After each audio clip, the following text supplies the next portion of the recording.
আকাশে থাকা গোলগাল চাঁদটা মেঘের আড়ালে তলিয়ে গেল। খানিকক্ষণের জন্য জ্যোৎস্না বঞ্চিত হল পুকুর পার। মেয়েটা পুকুর পাড়ে সিঁড়ি থেকে উঠে দাঁড়ালো, চোখে মুখে বিরক্তি। অনেকক্ষণ তো হইল, এখনো আসছে না কেন? এদিকে আব্বা আম্মা আবার খুঁজতে বাইর হইলে তো তখন সমস্যা। ধুর, ভালো লাগে না কিছু। মেঘ খণ্ড চাঁদের সীমানা অতিক্রম করে পেরিয়ে যায়। আবারও জ্যোৎস্নার আলোয় আলোকিত হয় পুকুর পাড়। পুকুর থেকে কিছু সময় পর পর মাছেদের আঘাতে হওয়া ছলাৎ ছলাৎ শব্দ ভেসে আসছে। দক্ষিণ থেকে বইতে শুরু করেছে মোহময় এক ফুলের সুবাসে সুবাসিত হিম বাতাস। মেয়েটা পুকুরের দিকে ফিরে দুই হাত কোলে জড়িয়ে অপেক্ষা করতে লাগলো কারো আসার জন্য। কিছু সময় পেরিয়ে যাওয়ার পর মেয়েটা হঠাৎ উপলব্ধি করল কেউ তার পেছনে দাঁড়িয়ে আছে। মেয়েটা ভ্রু কুঁচকে পেছনে ফিরে তাকালো। সে অবাক হলো, কালো মুখোশ পরা এক লোক তার পেছনে দাঁড়িয়ে আছে। সৌরভ? প্রশ্ন ছুড়ে দিয়ে মেয়েটা কিছুক্ষণ অপেক্ষা করল অপর পক্ষ থেকে উত্তর পাওয়ার জন্য। আপাদ মস্তক পর্যবেক্ষণ করলো সেই লোকটাকে। লোকটা বলে উঠল, সৌরভে সুরভিত হতে হতে এখন তো সবাইকেই তোমার সৌরভ মনে হয়, তাই না আয়ানের মা? আয়ান? কে আয়ান? আমার ছেলের নাম তো আরিয়ান। আর আপনি কে? এত রাতে এখানে কি করছেন? প্রশ্নটা যদি আমি তোমায় করি? আপনি কে যে আপনার প্রশ্নের উত্তর আমাকে দিতে হবে? অচেনা লোকটা তার মুখোশ খুলে ফেলে। চিনতে পারছো? মুহূর্তের মধ্যেই যেন কালো ছায়ায় ছেয়ে যায় মেয়েটার মুখ। সে যেন নিজের চোখ দুটোকে বিশ্বাসই করতে পারছে না। সে যা দেখছে আদৌ কি তা সত্যি? তুমি তুমি কিভাবে? লোকটা সজোরে মেয়েটার পেটে ছুরি চালায়। মেয়েটা হতভম্ব হয়ে যায়। পেটের দিকে তাকিয়ে দেখে একটা লম্বা ছুরি তার পেট ভেদ করে এফোর ওপর হয়েছে। লোকটা ছুরিটায় ধীরে ধীরে মোচড় দেয়। মেয়েটার মুখ দিয়ে বেরিয়ে আসে বমির মতো রক্ত। মেয়েটার অচেতন হয়ে পড়া শরীর মুহূর্তে নুয়ে পড়ে লোকটার উপর। পিশাচরূপী লোকটা রক্ত ভেজা ছুরি টেনে বের করে। মেয়েটার চুলের মুঠি ধরে, কাঁধ বরাবর একের পর এক আঘাত হানে ছুরি দিয়ে। তীক্ষ্ণ আর্তনাদ ভেসে আসে মেয়েটার ক্ষতবিক্ষত কণ্ঠনালী থেকে। রক্তে লাল হয়ে যায় লোকটার শরীরের একাংশ। আঘাতের এক পর্যায়ে শরীর থেকে ছুটে যায় মাথা। বিক্ষিপ্তভাবে হাত পা ছুটতে ছুটতে মাটিতে লুটিয়ে পড়ে মেয়েটার মাথাবিহীন দেহ। লোকটা মেয়েটার কাটা মাথা হাতে নিয়ে পিশাচরূপী হাসিতে মেতে ওঠে।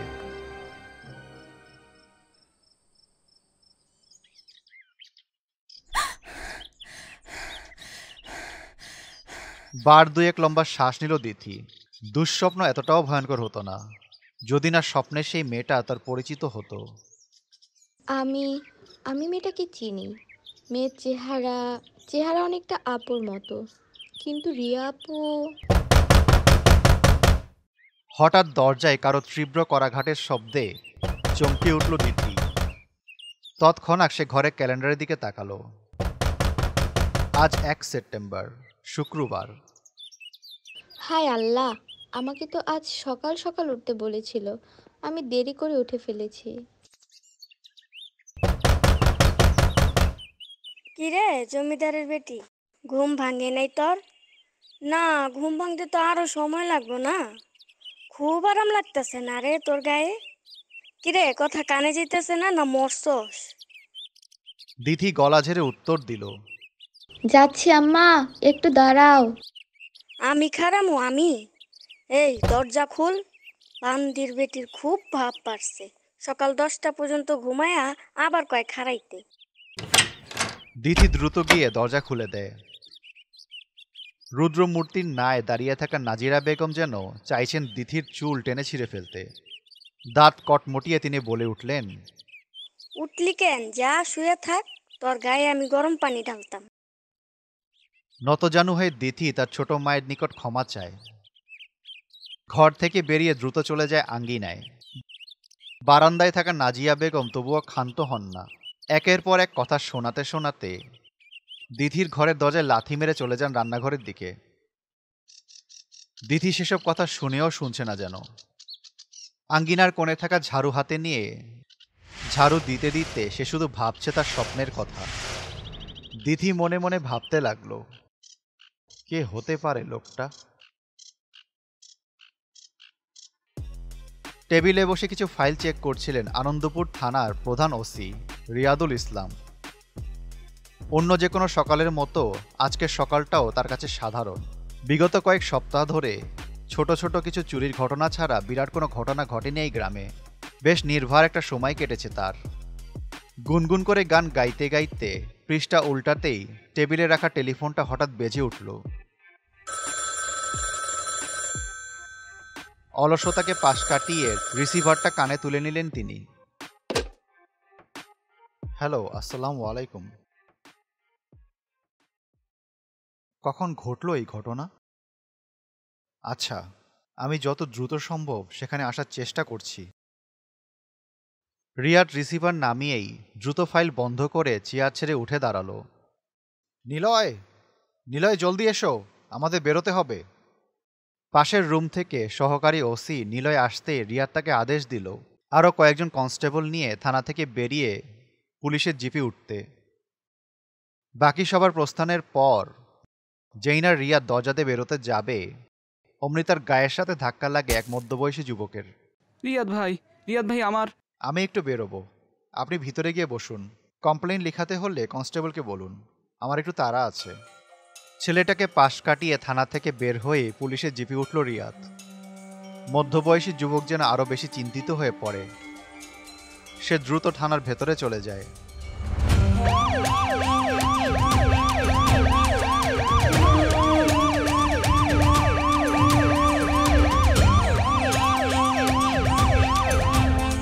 উত্তরপাড়ার আম বাগান, সারি সারি আমের গাছ।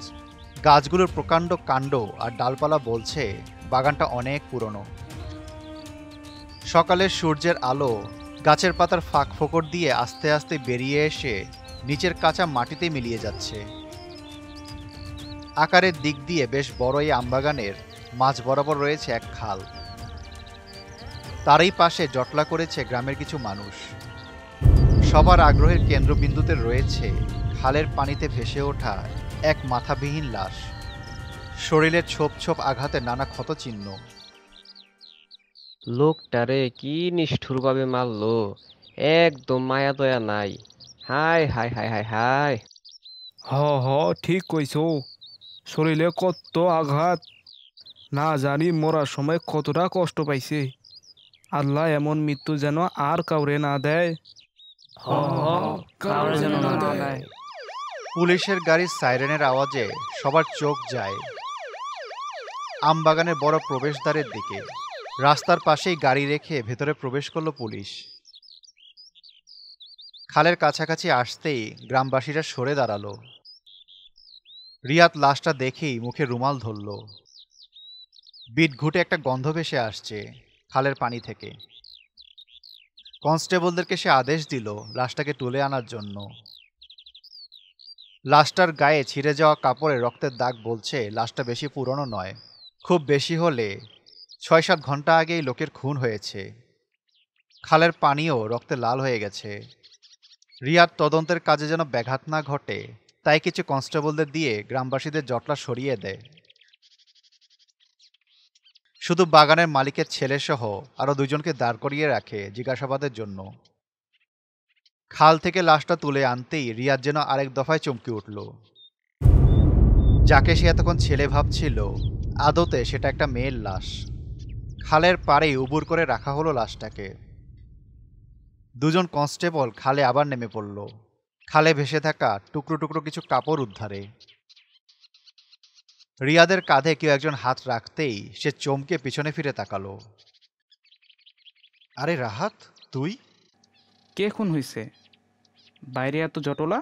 রিয়াদ লাশটাকে দেখিয়ে বলল, এই মাথাবিহীন দেহটা খালের পানিতে ভাসছিল।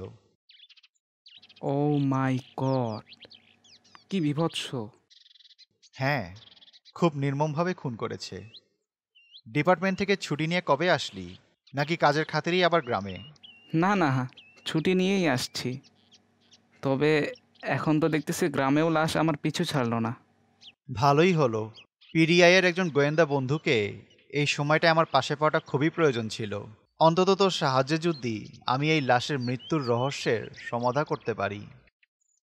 রাহাতের সাথে কথা বলায় ব্যস্ত হয়ে পড়ে রিয়াদ। তবে তাদের কথা কর্ণগোচর হয়নি আরমানের।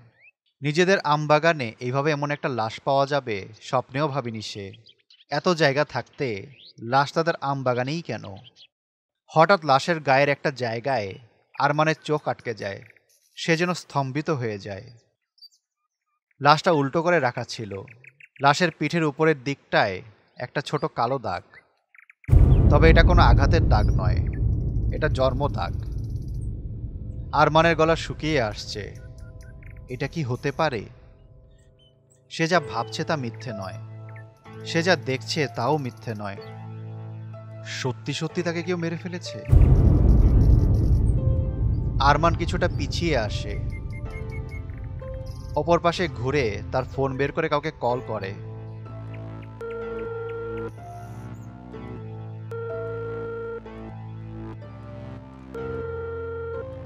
হ্যালো, কি খবর বন্ধু? আরে রাখ তোর খবর। রিয়াকে রিয়াকে কেউ মেরে ফেলেছে। ওর লাশ আমাদের আমবাগানে। মানে কি? রিয়া রে মারছে? কে মারছে? জানি না, আমি আমি আমি কিচ্ছু জানি না। কেউ রিয়ার মাথা কাটা লাশ আমাদের আমবাগানের ভেতরে ফেলে চলে গেছে। লাশটা যে রিয়ার বুঝলি কেমনে?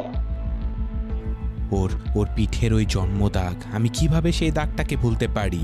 ওটা রিয়ারই লাশ। ওকে ওকে কেউ মেরে ফেলেছে রে। খারা মামা, আমি আইতাছি। তুই নিজের সত্য রাখ। পুলিশ যেন আবার না বুঝতে পারে তুই রিয়ারে চিনছস। আমি গিয়ে বিষয়টা দেখতেছি।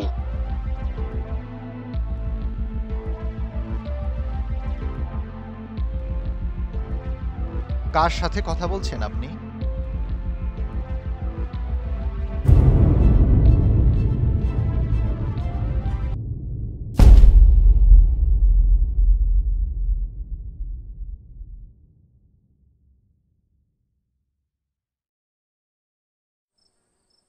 সন্ধ্যা 7টা। দিথি তার রুমে পড়ার টেবিলে বসে পরের দিনের পরীক্ষার প্রিপারেশন নিচ্ছে। মাঝারি গোছের রুমটায় সে একলাই থাকে। রুমের একপাশে বিছানা, তার সাথে লাগানো ছোট্ট পড়ার টেবিল, তার পাশে একটা ড্রেসিং টেবিল। রুমটাকে নিজের মতো করে গুছিয়ে রেখেছে সে। বিড়াল পালা তার শখ। ঘরে একটা ছেলে বিড়াল সে পুষছে। বয়স 3 মাসের মতো হবে। সে বিড়ালটার নাম রেখেছে মিনি।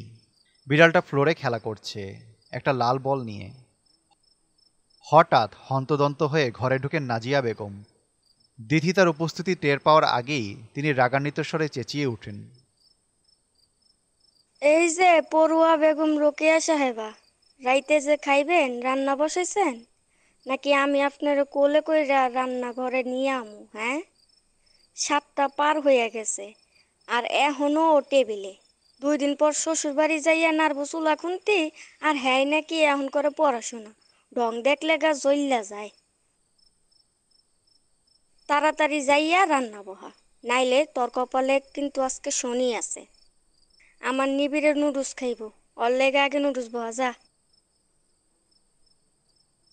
দিথি চুপচাপ বইয়ের দিকে তাকিয়ে বসে থাকে। মনে মনে ভয় লাগলেও আজ সে আর তার মায়ের কথায় দমে যাবে না। এদিকে দিথিকে চুপ থাকতে দেখে নাজিয়া বেগম যেন আরও তেলে বেগুনে জ্বলে উঠলেন। কিরে, কথা কানে যায় না? যা। আমার কাল পরীক্ষা আছে, বাসায় কাজের জন্য শেফালি আছে। ওকে গিয়ে বলো। আমাকে বলতে আসছো কেন? একদমে কথাগুলো বলে দিথি। তার ছোট মায়ের আদেশ প্রত্যাখ্যান করে চেয়ারে বসে পড়ে। শেফ আলির আমি বাড়ি পাঠাই দিছি, তুই রান্না করবি মানে তুই রান্না করবি। ওঠ, তোর পড়াশোনা সব বাদ, বহুত পড়ছস। আমার ভাইয়ে সৌদির থেকে আইতাছে, ওর লগে তোর বিয়ার ব্যবস্থা করতেছি। খারা, খুব বার পারছস তুই। ওই 50 বছর বয়সী বুড়াটাকে আমি বিয়ে করব? থু, তুমি ভাবো কিভাবে যে আমি তোমার ওই চাচাতো বুড়োর সাথে বিয়ে বসবো? কি কইলি তুই? আমার ভাই বুইরা? আমার ভাই বুইরা? খারা খারা, তোরে আমি। আশেপাশে লাঠি জাতীয় কিছু খুঁজতে লাগলেন নাজিয়া বেগম। হাতের সামনে কিছু না পেয়ে তিনি ঘর থেকে হন হন করে বের হয়ে চলে যান। সাবিনা এসেছে দিধিদের বাসায়। সে নিবিড়ের প্রাইভেট টিউটর। সপ্তাহখানেক হলো সে নিবিড়কে পড়াতে আসে। সে দিধির সমবয়সী। সাবিনা দিধিদের বাসার বারান্দায় উঠে নিবিড়ের ঘরের দিকে যায়। নিবিড়ের ঘরে ঢুকতেই সে দেখে নিবিড় তার পড়ার টেবিলের সামনে বই খুলে চুপচাপ বসে আছে। সাবিনা গিয়ে একটা চেয়ার টেনে পড়ার টেবিলের সাথে বসে। নিবিড় মুখ তুলে দেখে তার ম্যাডাম এসেছে। সে এবার সোজা হয়ে বসে। সাবিনা নিবিড়কে বলে, নিবিড়, কেমন আছো? আলহামদুলিল্লাহ ম্যাম, ভালো আছি। হোমওয়ার্ক যেগুলো দিয়েছিলাম সেগুলো করেছো? হ্যাঁ ম্যাডাম, এই যে। সাবিনা খাতাগুলো নিয়ে চেক করতে থাকে হোমওয়ার্কগুলো। হোমওয়ার্ক চেক করার মাঝেই সে আর চোখে নিবিড়ের দিকে তাকায়। খেয়াল করে আজ নিবিড় খুবই চুপচাপ, কোনো কিছু নিয়ে যেন সে বেশ চিন্তিত। সাবিনা নিবিড়কে বলে, আজ পড়া হয়নি বলে চুপচাপ হয়ে আছো? না ম্যাম, আমার সব পড়াই কমপ্লিট হয়েছে। তাহলে অন্য কোনো বিষয় নিয়ে মন খারাপ? নিবিড় উত্তর দেয় না। তাকে চুপ করে থাকতে দেখে তার হাত ধরে সাবিনা, বলে, কি হয়েছে নিবিড়? তোমার মা কি তোমায় বকেছে? না ম্যাম, মা দিদি আপুর সাথে ঝগড়া করছে। দিদির সাথে? তোমার মা? কিন্তু কেন? কোনো বিষয় নিয়ে মনোমালিন্য হয়েছে নাকি তাদের মাঝে? না ম্যাম, আম্মু বিনা কারণেই আপুকে বকছে। আপুর কাল পরীক্ষা। বাসায় কাজের আন্টি শেফালি আছেন সব রান্না করার জন্য, তবুও মা শেফালিকে ছুটি দিয়েছেন দিদি আপুকে পড়তে দিবেন না বলে। রাতের রান্না তো করাবেই, সাথে আমার নাম করে লুডোস রান্না করে নিয়ে নিজেই খাবে। দিদি আপুর সাথে মা সবসময় লেগে থাকে, ঝগড়া করে। কেন এমনটা করে তোমার মা? মা আপুকে বিয়ে দিতে চায়। আপু বিয়েতে রাজি না হওয়ায় মা আপুর পড়াশোনার পেছনে লেগেছে। যে করেই হোক তিনি আপুকে পড়াশোনা করতে দিবেন না। আমি যাচ্ছি, আমি আম্মা, আর মেরো না, আমি যাচ্ছি, আর মেরো না আমায়। দিদির চিৎকার শুনতে পেয়ে নিবিড় আর সাবিনা জলদি উঠে দিদির রুমের দিকে যায়।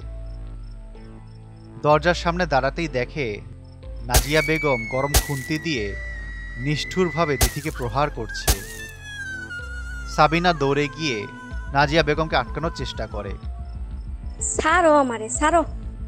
আমার ভাইরে বুইরা কস, তোর কত বড় সাহস! তুমি যা বলো তাই করি। কাল আমার পরীক্ষা, আমি পড়া শেষ করে রান্নাঘরে যেতাম। তুমি আমার কোনো কথাকেও গ্রাহ্য করো না। তোর কথারে আমি গ্রাহ্য করবো? তোর পড়ালেখার খেতা পড়ি, তোর বইগুলা কই? খারা, আজকে এগুলো আগুনে দিব আমি। আন্টি, আন্টি দাঁড়ান, শান্ত হন। দিদি, দিদি তুমি যাও, পাশের ঘরে যাও। দিদি কোনোয়ে হাত ঘষতে ঘষতে ঘর থেকে বেরিয়ে যায়। পিছু পিছু যেতে গিয়েও থেমে যায় নিবিড়। বাসায় আসেন অন্তর সাহেব। কোলাহল শুনতে পেয়ে তিনি দিদির ঘরের দিকে চলে যান। দিদি নিবিড়ের ঘরে এসে বিছানায় বসে কাঁদতে থাকে। নিবিড়কে নিয়ে কিছুক্ষণ পর সে ঘরে আসে সাবিনা। দিদির ঘর থেকে অন্তর সাহেব আর নাজিয়া বেগমের উচ্চবাক্য বিনিময়ের আওয়াজ আসে। এক পর্যায়ে সজোরে থাপ্পড়ের শব্দ, অতঃপর সব নিশ্চুপ। বাবা আম্মাকে মেরেছে। বাবা মুখের উপর কথা সহ্য করতে পারে না। বাদ দাও সেসব, ওনারা ওনাদের ঝামেলা নিজেরাই মিটিয়ে নেবেন। তোমার হাত থেকে তো রক্ত পড়ছে। নিবিড়, ওষুধের বক্সটা নিয়ে আসো তো। আজ সারাদিন আম্মা যা যা বলছে আমি সব করছি, তারপরও উনি আমাকে রাতে পড়তে দিবে না। পড়ার টেবিলে দেখলেই ওনার যেন মাথায় রক্ত উঠে যায়। নিবিড় ওষুধের বাক্স আনতেই সাবিনা মলম বের করে দিদির পুড়ে যাওয়া জায়গাগুলো মালিশ করতে থাকে। নিজের মা এত খারাপ কিভাবে হয়? নারী ছেঁড়া ধনকে কেউ এইভাবে মারে? নিজের মা না, সৎ মা। তোমার নিজের মা কোথায়? দিদি কোনো উত্তর দেয় না, সে মাথা নিচু করে নেয়। কি হলো বলছো না যে? তোমার আসল মা কোথায়? তার সাথে কি তোমার বাবার ডিভোর্স হয়ে গেছে? না। তাহলে কি তিনি কি মারা গেছেন? না, মা নিজেকে উৎসর্গ করেছেন। মানে কাকে উৎসর্গ করেছেন? খারাপ এক কালো শক্তির কাছে মা তার প্রাণ উৎসর্গ করেছেন। তোমার কথা আমি কিছুই বুঝতে পারছি না। কোনো খারাপ শক্তি তোমার মাকে কেন নিয়ে যাবে? কি হয়েছিল তোমার মায়ের সাথে? দিদি তখন বলতে শুরু করে। তখন আমার বয়স 4 কি 5 হবে। আমার এক জটিল রোগ হয়। বাবা মা অনেক জায়গায় অনেক বড় বড় ডাক্তার দেখান, তবুও কোনো কিছুতেই কোনো সুফল আসছিল না। ধীরে ধীরে আমার অসুখ বাড়তে থাকে। এক পর্যায়ে ডাক্তাররা তো আমার বাঁচার আশা প্রায় ছেড়েই দিয়েছিল। আর তখনই আমার মা কালো জাদুর আশ্রয় নিলেন। তিনি আমাদের উত্তরের যে তালাবদ্ধ ঘরটা আছে, সেখানে কি সব রক্ত, মানুষের মাথার খুলি, হাড় এসব নিয়ে কি জানি করতেন। দাদি বলে মা অন্য জগতের মানুষগুলোর সাথে যোগাযোগ করার চেষ্টা করেছিল। যে কোনো কিছুর বিনিময়ে আমার জীবনটাকে তিনি ফিরে পেতে চেয়েছিলেন। প্রতি রাতেই মা সেখানে কি সব জানি করত, কাদের সাথে জানি কথা বলতো। তবে একদিন সব বদলে যায়। ওই দিন রাতেও মা ওই রুমে যান। হঠাৎ মাঝরাতে তার আত্মচিৎকার শোনা যায় সেই বদ্ধ ঘর থেকে। চিৎকারের শব্দ বলে এতটা জোরালো ছিল যে রুমের গ্লাসগুলো পর্যন্ত ভেঙে টুকরো টুকরো হয়ে গিয়েছিল। তার চিৎকার শুনে সবাই যখন তার রুমে যায়, দেখে পুরো ঘরে রক্ত ছড়িয়ে ছিটিয়ে আছে। মাঝখানে একটা গোলাকার বৃত্ত, তার মাঝে মোমবাতিগুলো পড়ে নিভে আছে। ঘরে কোনো হাড়ের অস্তিত্ব পাওয়া যায়নি, এমনকি সেই মাথার খুলিটারও। ঠিক তার পরের দিন হঠাৎ আমি একদম সুস্থ হয়ে যাই। ডাক্তাররা পরীক্ষা করে বলেন যে আমার শরীরে কোনো রোগ নেই, এবং তারপর থেকে আজ পর্যন্ত আমার বড় কোনো রোগ হয়নি। মায়ের হঠাৎ এভাবে গায়েব হয়ে যাওয়াটা আমাকে অনেক পরে আমার দাদি বলেছিল। তিনি বলেন মা নিজেকে আশুভ নামে এক খারাপ শক্তির কাছে উৎসর্গ করেছে, তবে কেউই তার এই কথাকে বিশ্বাস করেনি। সেই রাতে মায়ের ওই বদ্ধ ঘর থেকে হঠাৎ উধাও হয়ে যাওয়াটা আজও রহস্য হয়েই আছে। ওই ঘরটা আজও আছে, উত্তর দিকে পরিত্যক্ত অবস্থায়। কেউ থাকে না এখন ওইটায়। আমার মায়ের কি পরিণতি হয়েছিল সেদিন, তা আজও জানতে পারিনি আমি। দুঃখিত তোমার মায়ের কথা মনে করিয়ে কষ্ট দেওয়ার জন্য। আসলে আমি এসবের কিছুই জানতাম না। আমি জানতাম নাজিয়া খালাই তোমার মা। আচ্ছা, তোমার ওই হাতটা একটু দাও তো। আচ্ছা, তোমার এই মা কি তোমায় সবসময় এইভাবেই মারেন? না, আজই প্রথমবার মেরেছেন, আগে কখনো মারেনি। তবে মারবার হুমকি দিতেন।